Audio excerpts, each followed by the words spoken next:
میرا نام ہے سلمان رشید اور ایک مسافر کی دنیا میں آپ کے ساتھ وہ کہانی کر رہا ہوں جو کہ ان پاسز کے بارے میں ہے جو کہ سب کانٹیننٹ کو چائنیز ترکستان یا زنجانگ صوبے کے ساتھ ملاتے تھے۔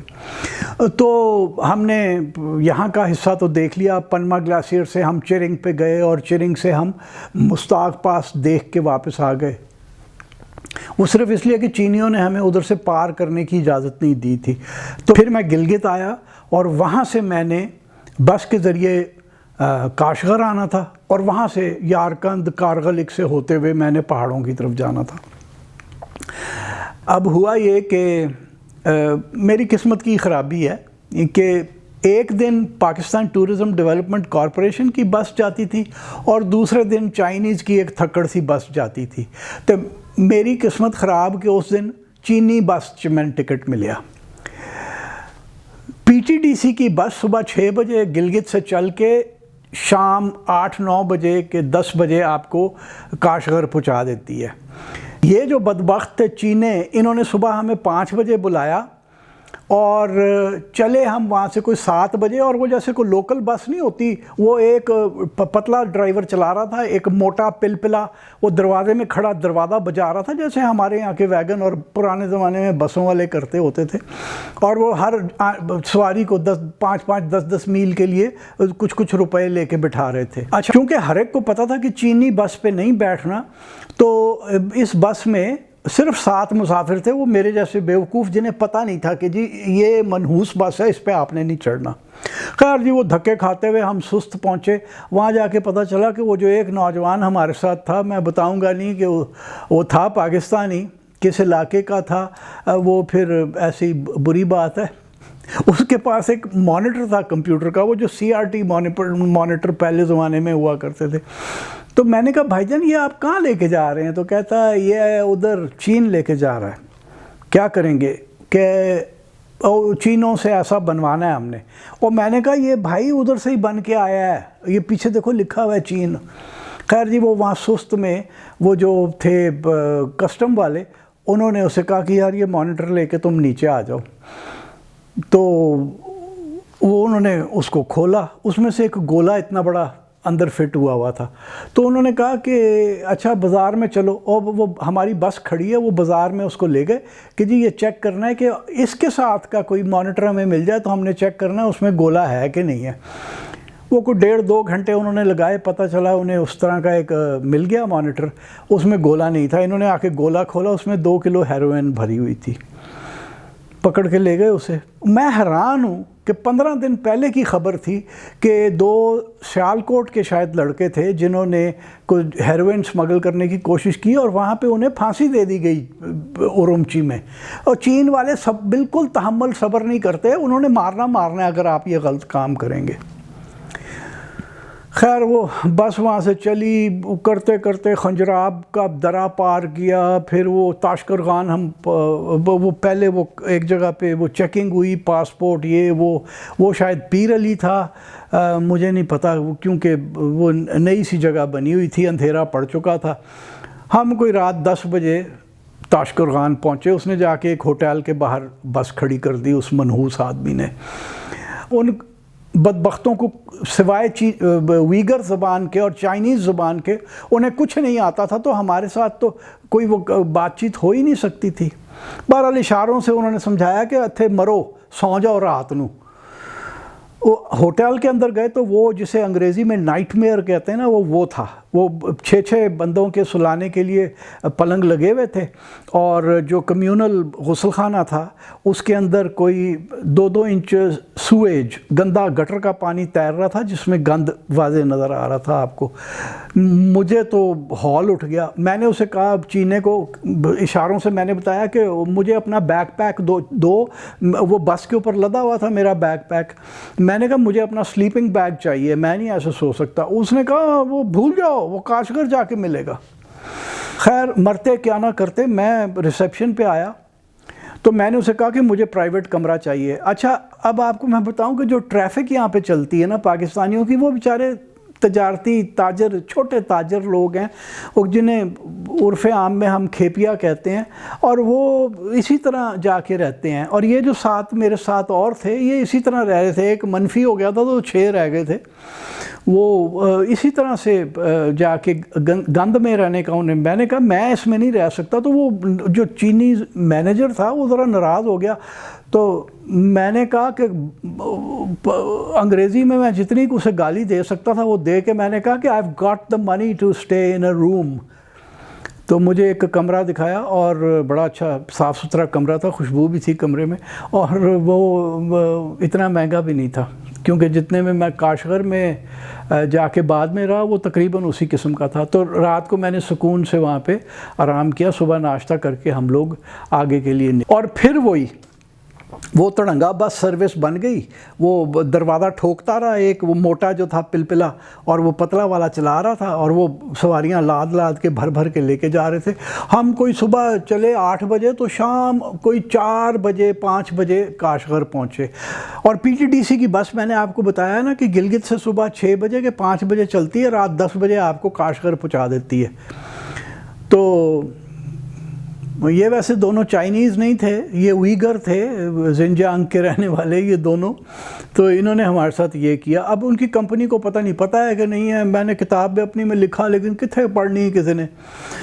خیر وہاں میرا جو تھا ٹور آپریٹر وہ ایک قیوم نام کا آدمی تھا، اور مجھے رات کو تو جا کے سو گئے، صبح اس کا آدمی ایک نوجوان، یہ آپ کو میں اس کی ایک تصویر دکھا دیتا ہوں، وہاب اس کا نام ہے، ویگر تھا۔ یہ آیا اور اس نے کہا کہ جی وہ آپ کے جو کاغذات ہیں نا وہ تیار ہو رہے ہیں، ٹور آپ کا پرمٹ آگے جانے کا۔ تو میں نے اسے کہا کہ یار پرمٹ کے لیے تو میں نے 1 مہینہ پہلے قیوم کو اپلائی کر دیا تھا۔ اس نے کہا جی وہ کبھی کبھی بیوروکریسی تھوڑی سی دیر کرتی ہے۔ تو اس وقت مجھے نہیں پتا تھا کہ ادھر بیوروکریسی کس قسم کی ہے چین میں۔ خیر جی وہ 4-5 دن کاشغر میں گزر گئے، قیوم سے روز ملاقات ہوتی تھی۔ اس نے ایک میرا بڑی دعوت بھی بڑی زبردست کی، چہار باغ ایک ریسٹورنٹ تھا وہاں پہ، اور مجھے اس نے کہا بس جلدی، کوئی فکر کی بات نہیں ہے، سب everything is in order, اور کام ہو جائے گا، کوئی مسئلہ نہیں ہے۔ 5-6 دن جب اسے گزر گئے تو میں نے کہا یار قیوم میں تو ڈھونڈنے آیا ہوں بلتی لوگوں کو جو یارکند میں رہتے ہیں، تو ایسے نہیں ہو سکتا کہ میں یہاں سے وہاب اور میں یارکند چلے جائیں، اور میں بلتیوں کو تو ڈھونڈوں۔ تو کہنے لگا کہ ہاں ٹھیک ہے ایسے کر لیتے ہیں۔ تو ہم دونوں وہاب اور میں کیونکہ وہاب ہی میرا انٹرپریٹر تھا، وہ انگریزی بڑی اچھی بولتا تھا، تو ہم لوگ چلے گئے یارکند۔ قیوم نے ہمیں ایک صحافی کا نام دیا ہوا تھا، وہاب نے اس کو ٹیلی فون کیا کہ بھائی ہم لوگ آ گئے ہیں تو ہمیں وہ رابطہ کراؤ۔ تو اس نے کہا کہ بھائی وہ اچھا میں آتا ہوں، پھر تمہیں میں لے کے چلوں گا، جو یہ کمیونسٹ پارٹی ہے اس کے کسی عہدیدار کے ساتھ ملاؤں گا، وہ اجازت دے گا اور ساتھ جائے گا تمہارے، کہیں اتنے بم لاؤں دا طریقہ نا میں دس دیا انہوں نے۔ تو وہ 1-2 گھنٹے ہم بیٹھے رہے، پھر کوئی نہ آیا تو وہاب نے دوبارہ سے فون کیا تو وہ فون ہی نہ اٹھائے۔ بڑی مشکل سے خیر اس نے فون اٹھایا، پھر کوئی بہانہ شانہ کیا، واضح تھا کہ وہ بہانہ کر رہا ہے، اور اس نے کہا کہ جی آپ لوگ ایسا کریں کہ کمیونسٹ پارٹی کا دفتر فلاں جگہ ہے، وہاں آپ چلے جائیں، وہاں تختی محمد عرش کو آپ ملیں۔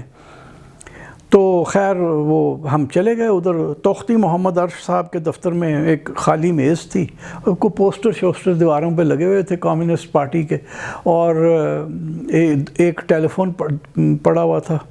تو عرش صاحب نہیں تھے، وہ کوئی 15-20 منٹ کے بعد آئے، اور وہاں آپ نے اسے بتایا کہ ہاں، اس نے کہا ہاں وہ اس نے مجھے بتایا تھا۔ اچھا تو اس نے بلتیوں کو ملنا ہے، تو ایک بلتیوں کا یہاں پہ ہسپتال ہے، وہ بلتی لوگ چلاتے ہیں، تو اب میں وہاں لے چلتا ہوں۔ وہ ایک ہمیں ہسپتال میں لے آیا، وہاں پہ لڑکے جو تھے نا 2، ان میں سے ایک تھوڑی ٹوٹی پھوٹی اردو بولتا تھا۔ انہوں نے کہا جی، وہ ایک لڑکی اور ان 2 لڑکوں نے کہا کہ ہم تینوں بلتی لوگ ہیں، اور ہمارے ماں باپ، ہم تو یہاں 1.5-2 لاکھ سال سے رہ رہے ہیں۔ وہ اس کا یہ تھا کہ شاید ہم جماندرو ادھر کے ہیں، ویسے ہیں ہم بلتی۔ تو میں نے کہا یار وہ آپ لوگوں کے گھر کہاں ہیں وہاں کوئی؟ انہوں نے کہا جی وہ محلہ 5 یا بلتی محلہ جو ہے نا، وہاں پہ سارے بلتی لوگ رہتے ہیں۔ اور جو یہ فرانسس ینگ ہسبینڈ یا اس کا جو ماموں تھا رابرٹ شاہ، جب وہ 1870 اور 1880 کی دہائیوں میں یہاں پہ آئے تو انہوں نے بھی یہی بتایا کہ بلتی اکٹھے ایک جگہ پہ رہتے ہیں۔ تو اب یہ توختی محمد عرش صاحب اور وہاب اور میں ہم ایک ٹیکسی میں بیٹھ کے محلہ 5 میں گئے، تو توختی عرش نے کہا کہ جی وہ جو ہے نا وہاں ایک بڑا جو مدرسہ ہے اور مسجد ہے وہاں چلتے ہیں۔ تو وہاں ہم گئے، تو اب دیکھیے قسمت کیسے کیسے صحیح کے کام کراتی ہے کہ وہ مجھے جو صاحب ملے ان کا نام تھا حاجی اکبر محمود، اور وہ اردو بہترین بولتے تھے۔ تو وہ ہسپتال والا لڑکا تو ٹوٹی پھوٹی اردو بولتا تھا، یہ حاجی اکبر محمود جو تھے یہ بہت اچھی اردو بولتے تھے۔ میں نے کہا آپ نے یہ اردو کہاں سے سیکھ لی؟ کہنے لگے کہ جی میں نے جو اپنا تدریس جو علم حاصل کیا دین کا، وہ میں نے گلگت کی ایک درسگاہ سے حاصل کیا، اور وہاں اردو تھی تو میں اس لیے مجھے بہت اچھی آتی ہے۔ یہ آپ کو جو میں تصویر دکھا رہا ہوں اس میں آپ دیکھیے کہ بائیں ہاتھ پہ وہاب ہے، وہ جو میرا انٹرپریٹر ہے، پھر توختی محمد عرش صاحب ہیں، پھر اپنے حاجی اکبر محمود ہیں، اور ان کے بڑے بھائی نور محمد ہیں۔ انہوں نے ہمیں بتایا کہ جی ہاں ہم بلتی لوگ ہیں، اور لیکن اب ہم میں سے کوئی بھی بلتی نہیں بولتا۔ نور محمد کو چینی اور ویگر کے علاوہ کوئی زبان نہیں آتی تھی، تو اس کو ترجمہ کرنے کے لیے وہاب اور اپنے اکبر محمود نے کام کیا۔ تو انہوں نے کہا کہ جی ہمارے دادا کو ایک وہ اور زبان بولتے تھے اور وہ بتاتے تھے کہ یہ بلتی ہے، تو یعنی کہ کوئی 100-50 سال کے درمیان کہیں بلتی وہاں سے ختم ہو چکی تھی۔ خیر انہوں نے ہمیں اپنے گھر لے گئے اور ہماری بڑی دعوت کی، اور اچھا ہمارے ساتھ سلوک کیا۔ تو اگلے دن ہم لوگ یہاں پہ ان کا خاصا میں نے لمبا انٹرویو لیا، انہیں یہ نہیں پتا تھا کہ وہ لوگ آتے کس رستے سے۔ اکبر محمود کا خیال تھا کہ وہ لوگ خنجراب کے رستے آتے تھے، تو میں نے کہا بھائی جان خنجراب تو جمعہ 8 دن، اور جب کراکرم ہائی وے بنی ہے تو ایجاد ہوا ہے، اس سے پہلے تو منطقہ کا رستہ تھا، اور باقی کراکرم پاس کے رستے آتے تھے، یا مستاق پاس سے آپ کے بڑے آتے تھے شگر سے۔ تو لیکن وہ ان کے لیے سب مطلب غیر مانوس نام تھے، انہیں بالکل نہیں پتا تھا کہ یہ میں کیا باتیں کر رہا ہوں۔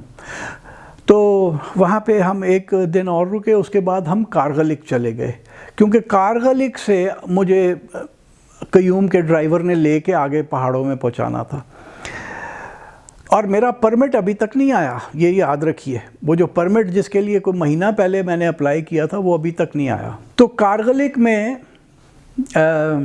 میں نے وہاب سے کہا کہ بھائی یہاں بھی تو کوئی بلتی ہوں گے، کیونکہ سفر تو ادھر سے ہی ہوتا تھا، تو چلو آؤ بازار میں چلتے ہیں اور ہم جا کے بلتی لوگوں کو دیکھتے ہیں۔ تو ایک جگہ ہم پہنچے تو وہاں پہ بہت سارے آدمی بیٹھے، کوئی تاش کھیل رہا تھا، کوئی بیک گیمن کھیل رہا تھا، کوئی وہ جیسے ہم 12 گیٹا نہیں کہتے زمین پہ وہ چوکور سی بنا کے اس میں وہ گیٹے پتھر رکھ کے تو ہم کھیلتے ہیں۔ یہاں پر پنجاب میں وہ کھیل بہت عام تھا، اور میں نے 40-45 سال پہلے تک دیکھا ہوا ہے، اس کے بعد اب نہیں کبھی دیکھا۔ تو وہاں وہاب نے ان سے پوچھا کہ بھئی تم میں سے کوئی بلتی ہے؟ تو وہ ساروں نے ایسے ٹیڑھی نظر سے وہاب کی طرف اور میری طرف دیکھا، اور ایک دو تو کھسک گئے، اور باقیوں نے انہوں نے کہا چلو چلو ادھر سے جاؤ یہاں سے۔ تو اب جب کہ اس قسم کے ماحول میں آپ رہ رہے ہوتے ہیں تو پھر ایسے ہی ہو جاتے ہیں۔ خیر کارغلک میں بھی 5 دن میں رکا رہا، کوئی ٹریکنگ پرمٹ ندارد کوئی پتہ ہی نہیں چل رہا تھا کہ کہاں ہے بھائی ٹریکنگ پرمٹ۔ اور قیوم سے روز یہ وہاب فون پہ بات کرتا تھا، وہ کہتا تھا میں لگا ہوا ہوں، اب میں پوسٹ کام جا رہا ہوں، اب میں فلاں جگہ جا رہا ہوں۔ پتہ چلا کہ ٹریکنگ پرمٹ کوئی سرکاری ادارہ نہیں ہے جو آپ کو دیتا ہے، یعنی ٹورزم کا کوئی ادارہ نہیں ہے، فوج دیتی ہے۔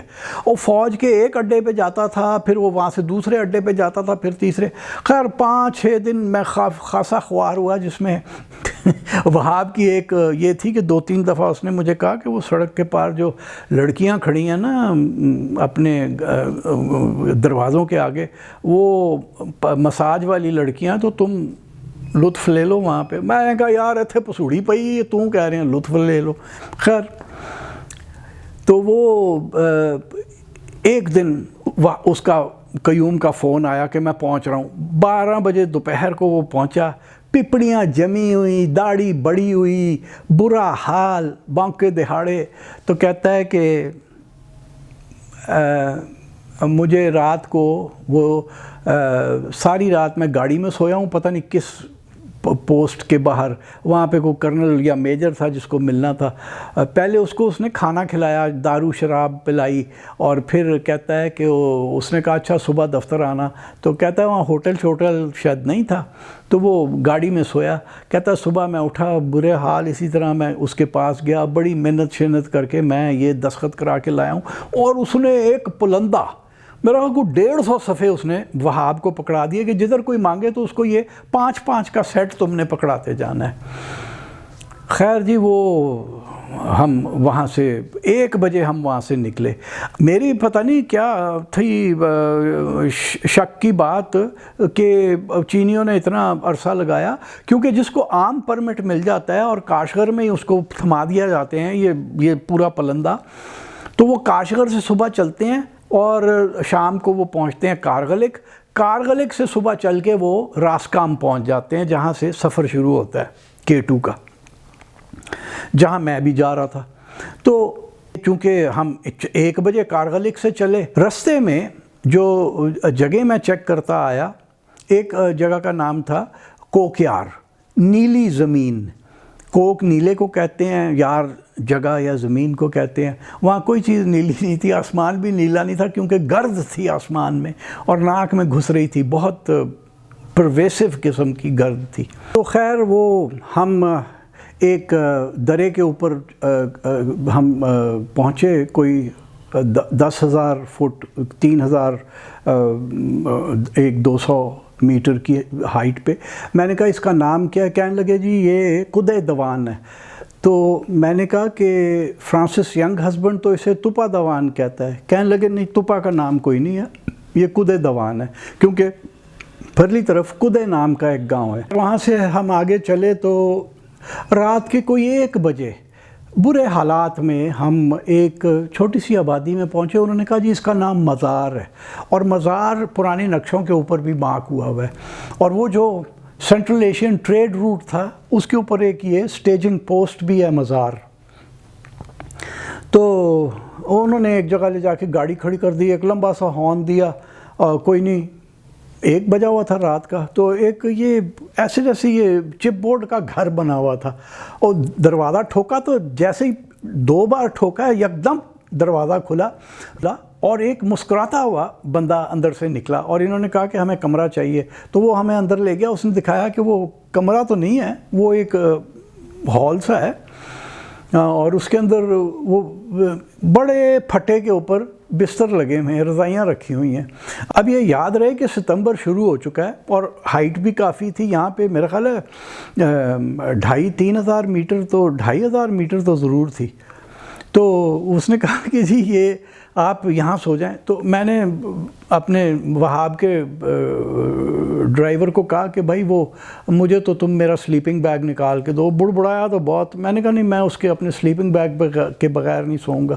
وہ انہوں نے مجھے دے دیا۔ انہوں نے کہا جی یہ بسترے گندے ہیں، ہم تو نہیں ان میں سوئیں گے۔ تو میں تو خیر پھر بھی 2 گھنٹے کے لیے لیٹ گیا، 1 بجے لیٹا، 2 بجے تک جاگتا رہا۔ 4 بجے وہاب نے آواز دے دی، پتہ چلا کہ وہ دونوں رات بھر گاڑی میں رہے۔ وہ لینڈ کروزر ٹائپ تھی، سامان سے بھری ہوئی تھی، اور ہم 3 لوگ تھے۔ تو وہاب اور جو فردوس ہمارا ڈرائیور تھا وہ لینڈ کروزر میں رات کو سوئے، اور سردی سے مرتے رہے۔ پھر انجن سٹارٹ کیا، ہیٹر سے گرم کی، اور 2 گھنٹے انجن چلنے دیا۔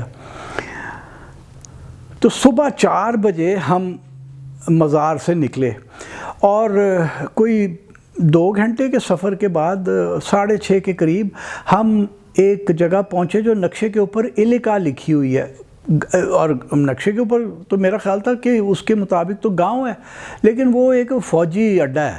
اور وہاں وہ بیریئر لگا ہوا تھا، اس نے ہمیں روک لیا، اس نے کہا جی آپ بغیر جانچ پڑتال کے آپ آگے جا نہیں سکتے۔ تو تھوڑی دیر کے بعد ایک ذرا گول مول سا چینیاں ٹائپ ایک بندہ آیا، سر کھجلاتا ہوا وردی میں، میرا خیال ہے وہ اسی وردی میں ہی سارا دن رہتے ہیں اور سو بھی اسی وردی میں جاتے ہیں۔ تو وہ سر کھجلاتا ہوا آیا اور اس نے جب بتایا وہاب نے اسے کہ یہ پاکستان سے آیا، تو وہ بڑا خوش ہوا کہ اچھا مسلمان بھی یہ کام کرتے ہیں، اور ہاتھ میرے ساتھ ملایا، نام پوچھا، میں نے نام بتایا تو کہتا بک، کوئی اس قسم کا اس نے فکرہ بولا، میں نے کہا پتہ نہیں کی کہہ رہے ہیں، تو پتہ چلا اس کا نام اوبلات ہے۔ اوبلات نے میرے پہلے تو اس نے میرے وہ سارے کاغذ جو 5 کاپیوں میں کوئنٹپلیکیٹ میں تھے، وہ سارے کاغذ ایک ایک کاپی اس نے چیک کی۔ اس کے بعد اس نے کہا یہ بیک پیک کھولو، تو اپنا جی پی ایس تو میں نے چھپایا ہوا تھا، میں نے کہا پتہ نہیں چینیوں کو کوئی اس سے تکلیف ہو، یہ جی پی ایس پکڑ لیں میرا تو میں تو بالکل ہی رہ جاؤں گا کام سے۔ تو وہ اس نے کتابیں نکلیں اس کے اندر سے، ایک حشمت اللہ خان کی تاریخ جموں اور دوسری مارٹن کانوے کی ایکسپلوریشن ان دا کاراکرم، کیا ٹائٹل ہے اس کا۔ تو تاریخ جمون، کیونکہ ان کا بھی ابجد جو ہے اوئیگر زبان کی وہ وہی ہے جو ہم استعمال کرتے ہیں فارسی والی۔ تو اس کے بعد وہ تو اس نے پڑھنے کی کوشش کی، کہتا یہ کیا ہے، میں نے کہا یہ ہسٹری ہے کشمیر کی، خیر وہ اس نے چھوڑ دی۔ پھر اس نے یہ کانوے کی کتاب نکالی، اب اس میں تصویریں بنی ہوئی ہیں، گلیشیئر پہ ایک کیمپ ہے، اور وہ تصویریں پینسل ڈرائنگز ہیں، کیونکہ وہ کیمرہ تو ایجاد ہو چکا تھا 1892 میں جب کانوے یہ کام کر رہا تھا، لیکن وہ ساری ڈرائنگز ہیں جو کہ شاید کانوے نے خود بنائی تھی یا اس کی ٹیم میں کسی بندے نے۔ تو کہتا یہ کہاں ہے، میں نے کہا یہ بیفو گلیشیئر ہے پاکستان میں، اس میں ہے۔ اچھا، اس نے کہا شکر ہے چائنا کا نہیں ہے، کہیں یہ کوئی چینی چائنا میں آ کے کوئی جاسوسی نہ کر رہا ہو یہ آدمی۔ اور اتنے میں ابھی یہ ہو ہی رہا تھا تو مجھے کہتا ہے کہ تم کبھی طرفان گئے ہو؟ طرفان ارومچی کے پاس ایک جگہ ہے جو سطح سمندر سے ذرا نیچی ہے۔ تو میں نے کہا نہیں میں نہیں گیا۔ کہتا تم نے ضرور جانا ہے، وہاں انگور بڑے اچھے ہوتے ہیں، اور اس نے کہا کہ وہ شراب بھی ہم خوب بناتے ہیں وہاں پہ، اور تم نے میرے باپ کے پاس جانا ہے، اور میری ڈائری لے کے نا، اس میں اپنے، وہ ابھی بھی میرے پاس ڈائری ہے، اس میں اس نے اپنے باپ کا نام عبداللطیف، وہ تم بس پوچھ لو۔ تو میں نے وہاب کے ذریعے پوچھا کہ بھائی یہ وہ لطیف صاحب اردو یا کوئی سندھی وندھی بول لیتے ہیں یا انگریزی؟ تو اس نے کہا نہیں، وہ صرف اوئیگر جانتا ہے یا چائنیز جانتا ہے، تو لیکن تم جانا ضرور، بہت بہترین آدمی ہے۔ میں کہا اتنے گل بات میں کی کراں گا بابے نال جا کے۔ خیر وہ اتنے میں وہاں سے ایک پیر گھساتا ہوا، بوٹ گھساتا ہوا ایک اس سے بھی بچہ فوجی آ گیا۔ یہ اوبلات جو تھا یہ لیفٹیننٹ تھا۔ اب یہ جو باقی آ رہے تھے، مجھے ان کے رینک رونک تو سمجھ نہیں آ رہے تھے کیا لگائے ہوئے انہوں نے۔ یہ بھی آیا، یہ بھی وردی میں ہی سویا ہوا تھا، اسی طرح اٹھ کے آ گیا۔ اور چینیوں کی تو داڑیاں بھی نہیں ہوتی نا، تو وہ صبح شیو کرنے کا بھی مسئلہ نہیں ہوتا، تو وہ آ گیا۔ اس نے اوبلات نے میرے کاغذ اس کو پکڑا دیے۔ اب وہ پڑھنا شروع ہوا، اور پڑھے اور پھر میری طرف دیکھے، پڑھے اور پھر ایسے سسپیشن کے ساتھ، ایسے شک کی نظر سے مجھے دیکھے۔ میں کہ یار میں کو ضرور اس میں کو انہوں نے میرے بارے میں، قیوم نے کوئی ہینڈ کیا، اس نے کچھ لکھ دیا۔ کافی دیر بعد انہوں نے ہمیں چھوڑا، تو ہم کوئی کچھ گھنٹے کا اور ہم نے مزید سفر کیا، اور اس کے بعد ہم راسکام پہنچے۔ دوپہر کے کوئی 12 بجنے سے تھوڑا پہلے تھا، اور وہاں پہ یہ وہی جگہ ہے جس کو فرانسس ینگ ہسبینڈ نے ہمیں بتایا کہ اصل میں راست کان ہے، اچھی کان، اور یہاں سے تانبا نکلتا تھا، اور یہاں پہ تانبے کی بھٹیاں بھی تھیں بہت آس پاس کے علاقے میں۔ میں نے وہاب سے کہا کہ بھائی وہ میں نے بھٹی ایک دیکھنی ہے کہ وہ کس قسم کی تھی۔ اس کو کوئی دلچسپی نہیں تھی، تو اس نے ایسے ہاف ہارٹڈلی پوچھا، اور انہوں نے کہا کہ جی نہیں، آپ کو ہمارے یہاں تو ایسا کچھ نہیں ہے۔ تو یہاں پہ ہم ایک گھر میں چلے گئے، اور وہاب نے مجھے بتایا کہ جی یہ ہمارے ساتھ ہمارا وہ ایک قسم کا کانٹریکٹر ہے، اونٹ ہمیں دیتا ہے، کیونکہ اس سے آگے اونٹوں پہ سفر ہوتا ہے۔ یعنی سامان اونٹوں پہ لادا جاتا ہے اور لوگ پیدل جاتے ہیں. تو میں نے کہا جی اچھا ٹھیک ہے, اونٹ تو کوئی نظر نہیں آ رہا. تو وہ بابا جس کے گھر میں ہم گئے تھے نا, یونس, اس وقت وہ کوئی 70 سال کا تھا. ایک تو وہ بڑا حیران ہو کے مجھے دیکھ رہا تھا, اور پھر اس نے وہاب سے کچھ کہا, تو پھر لفظ پاکستانی, پاکستان کا لفظ ہوا نا. تو میں نے بعد میں وہاب سے پوچھا کہ کیا بات تم اس سے کر رہے تھے میرے بارے میں. کہتا ہے وہ پوچھ رہا تھا یہ کدھر سے آیا ہے, میں نے اس طرح کا کالا سا آدمی کبھی پہلے نہیں دیکھا, یہاں تو سب گورے آتے ہیں. تو کہتا ہے یہ بڑا حیران ہو رہا تھا یہ سن کے کہ پاکستانی بھی یہ کام کرتے ہیں.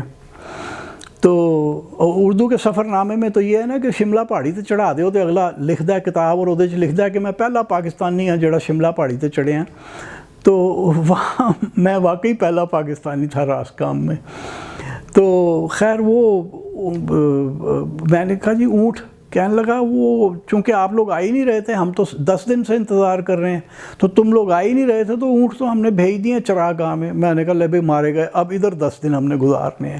انہوں نے کہا نہیں وہ کل کا بندہ ہم نے بھیجا ہوا ہے, جب قیوم نے فون کیا تھا تو ہم نے بندہ بھیج دیا تھا, ابھی تھوڑی دیر میں آ جائے گا. اس وقت شاید صبح کے 10 بجے ہوئے تھے جب ہم یہاں پہنچے ہیں. اس نے خیر وہ چائے وائے کا بندوبست ہمارے لیے کیا, کوئی تربوز کاٹے, اور پھر اتنے میں پتہ چلا کہ جی واقعی 3 دانے اونٹ, باختری اونٹ, 2 کوہان والے, بڑے خوبصورت ہوتے ہیں. ہمارے تو اونٹ بھی سالے بدصورت ہی ہیں. تو وہ 3 دانے اونٹ لے کے وہ آدمی ایک آ رہا ہے. سامان لادا گیا اور ہم یہاں سے K2 بیس کیمپ کے لیے روانہ ہو گئے, کیونکہ K2 بیس کیمپ جو ہے اس کے ساتھ ہی سرفالگو گلیشیئر آ کے ختم ہوتا ہے. یہ اب میں آپ کو یہاں پہ تھوڑی سسپینس کے ساتھ چھوڑ رہا ہوں, یہ داستان اگلے ہفتے ہوگی.